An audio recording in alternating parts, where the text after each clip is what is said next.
ये ले भिखारी, खा ले। धन्यवाद साहब। पापा, तानसी, ये तो मेरे पापा की आवाज है। नहीं नहीं आयुष, पापा कैसे यहाँ आ सकते हैं? वो तो चोरी करके भाग गए थे ना, कहीं होंगे वो। और नहीं यार, मेरे पापा की आवाज है, मैं अपने पापा की आवाज कैसे भूल सकता हूँ? आयुष, तुम कैसी बातें कर रहे हो? ये कोई गरीब भिखारी है, यहाँ पे भीख मांग रहा है, और तुम्हारे पापा इतने सारे पैसे चोरी करके भागे हैं। वो कहीं आराम से जिंदगी जी रहे होंगे। तुम चलो यहाँ से। नहीं तानसी, मेरे को एक बार चेक करना ही है, शायद मेरे पापा ही हैं।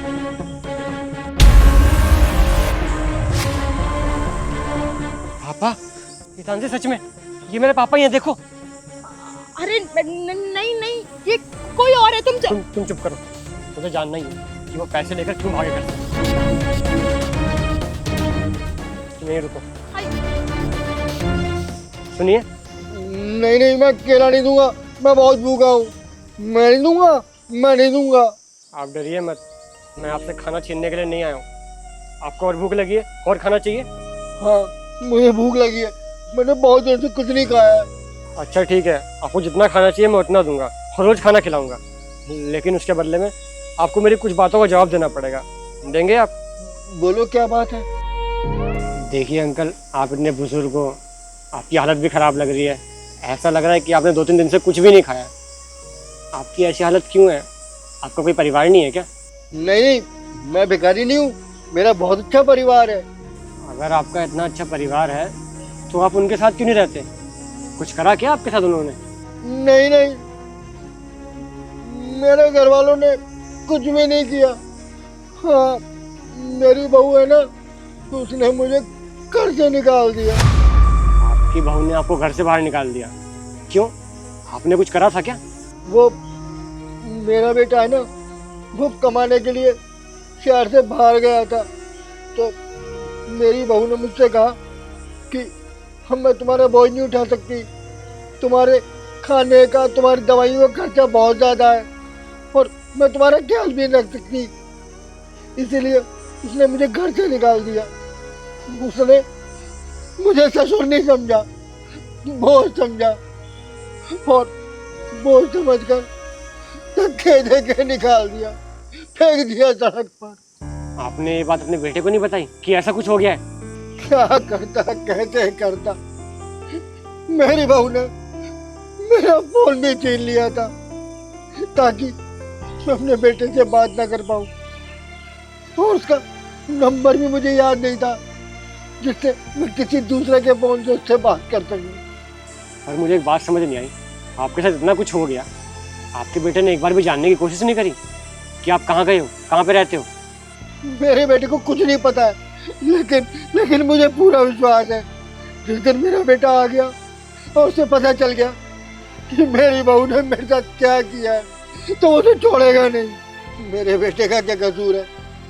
क्या पता वो विदेश से वापस आया ही ना हो, और ये भी तो हो सकता है मेरी बहू ने मेरे बेटे को बहका दिया हो।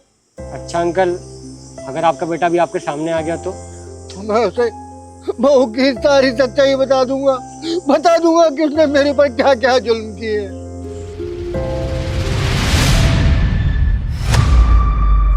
मेरा बेटा तू कहाँ चला गया था मुझे छोड़ के?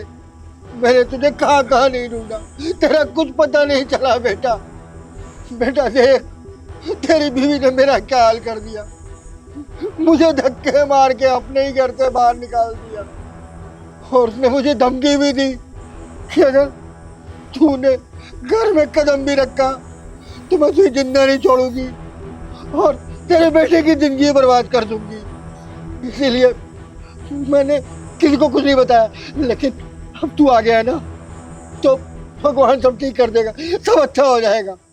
हाँ पापा, आप बिल्कुल सही कह रहे हो। मैं हितांशी की बातों में आ गया था, उसने मुझे झूठ बोला कि पापा घर से चोरी करके भाग गए हैं, और मेरे पास कोई ऑप्शन भी नहीं था उसकी बात मानने के अलावा, क्योंकि आपसे तो कांटेक्ट मैं कैसे ही कर पाता, ना आपका फ़ोन लग रहा ना कुछ, और मेरी भी कहीं ना कहीं गलती है पापा। मैं हितांशी की बातों में इतना ज़्यादा आ गया था कि आपको लेके मेरे अंदर बहुत ज़्यादा गुस्सा भर गया था, और मैंने जानने की कोशिश ही नहीं करी कि आप कहाँ गए, कहाँ रह रहे हो। और पापा, उसने ये तक बोल दिया कि आप पैसों के साथ साथ घर में जितने भी गहने थे आप वो सब चोरी करके भाग गए। और मैं उसकी बातों को सच कैसे ना मानता। घर में सच में कुछ भी नहीं था, लेकिन कहीं ना कहीं सारी गलती मेरी है। मुझे एक बार सोचना तो चाहिए था कि जिस बाप ने मुझे बचपन से पढ़ाया लिखाया, इतनी मेहनत करके मुझे इस काबिल बनाया, भला वही बाप मेरे घर में चोरी क्यों करेगा? मैं सब तो कर रहा हूँ उनके लिए। लेकिन पापा, अब आपको ऐसी हालत में देख के ना मेरे पास बोलने को कुछ बचा ही नहीं है। बस मैं हाथ जोड़ के आपसे माफ़ी मांगता हूँ पापा, जो कुछ भी हुआ प्लीज़ मुझे माफ़ कर दो, हो सके तो। बेटा, मेरी बहू बहुत बुरी है। मैं मरने से पहले बस उससे ये जानना चाहता हूँ कि मैंने उसका क्या बिगाड़ा था, उसने मेरे साथ ऐसा क्यों किया। ठीक है, आपको आपके सवाल का जवाब मिलेगा। हितांशी,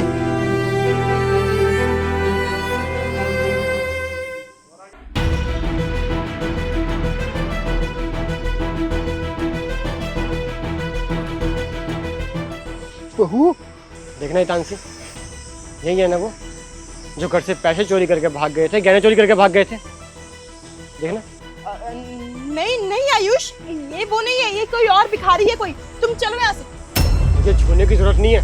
मैं तुमसे लास्ट बार पूछ रहा हूँ, जब मेरे पापा ने चोरी चकारी करी ही नहीं थी तो तुमने उन पे इल्जाम क्यों लगाया? हाँ मैंने किया ये सब। क्यों नहीं करती मैं? परेशान हो गई थी मैं। वहाँ गांव से हम शहर आए थे कि हम चैन से रहेंगे, आराम से रहेंगे, प्राइवेसी मिलेगी हमको। लेकिन नहीं, तुम्हारे माँ बाप भाई बहन को कहाँ मंजूर है कि हम लोग अकेले रहे, प्राइवेसी मिले हमको। जब देखो कोई ना कोई मुंह उठा के आ जाता था। कभी तुम्हारी माँ, कभी तुम्हारा भाई, कभी तुम्हारी बहन और कभी तुम्हारा बाप। लेकिन इस बार ना मैंने अच्छे से प्लान बना लिया। मैंने सोचा था कि तुम्हारे बाप पे चोरी का इल्जाम लगवा कर ना तो घर से बाहर निकलवा दूंगी और तुम्हें बोलूंगी तुम्हारे बाप जो है पूरी ज्वेलरी, पूरा कैश सब कुछ लेके भाग गए हैं, जिसकी वजह से ना तुम अपने बाप को बुलाओगे ना तुम्हारे किसी और घर वालों को। लेकिन इतने महीनों बाद ये बुढ़ा यहाँ मिला और तुम्हें बताओ इसमें मेरी क्या गलती? सारी गलती ना तुम्हारी है। तुम गलत हो क्योंकि मैंने तुम्हें बोला था कि अपने माँ बाप भाई बहन को दूर रखो, लेकिन नहीं, तुमको मेरी कभी सुननी ही नहीं है। सही कहा तुमने, गलती तो मैंने करी है। पर पता है मेरी लाइफ की सबसे बड़ी गलती क्या है? जो मैंने तुमसे शादी करी। अरे मुझे लगता था कि मेरी बीवी बहुत अच्छी है, मेरे परिवार को अपने परिवार की तरह मानेगी, उनका ख्याल रखेगी, तो मेरे पापा से कोई दिक्कत होगी ही नहीं। मैं अपने पापा को गांव से शहर लेकर आऊँगा, उनका बहुत अच्छे से ख्याल रखेगी, अपने पापा की तरह ख्याल रखेगी। अरे मैं विदेश में कमाने इसलिए गया था क्योंकि मैं बेफिक्र था कि हाँ मेरे पीठ पीछे हितांशी मेरे पापा का बहुत अच्छे से ख्याल रखेगी। लेकिन अगर मुझे 1% भी भनक होती ना कि तुम इतनी घटिया निकलोगी तो कभी विदेश जाता ही नहीं, अपने पापा का अपनी आंखों के सामने ख्याल रखता। लेकिन ये सब देखने के बाद ना भाड़ में जाओ तुम, तुम्हारी तो शक्ल देखने तक का मन नहीं मेरा। आयुष, तुम कैसी बातें कर रहे हो? पागल हो गए हो क्या? मैं बीवी हूँ तुम्हारी। हाँ मानती हूँ मुझसे गलती हुई है, मुझे तुम्हारे पापा के साथ ऐसा नहीं करना चाहिए था। उन्होंने तुम्हें पाला पोसा, इतना बड़ा किया और मैंने उनको घर से निकाल दिया। लेकिन आयुष मैं क्या करती, परेशान हो गई थी। लेकिन फिर भी मैं अपनी गलती मानती हूँ, प्लीज मुझे माफ कर दो। माफी? हितांशी, माफी ना गलतियों की होती है, और जो तुमने करा है ना वो सोची समझी साजिश थी। नहीं, अरे ये सब देखने के बाद ना तुमसे रिश्ता रखने का मेरा मन ही नहीं है। अब तुम एक काम करो, अभी कभी घर जाना और अपना सारा सामान पैक करके ना निकल जाना। डाइवोर्स के पेपर तुम्हारे घर पहुंचा दूंगा। आयुष लेकिन पापा चलो।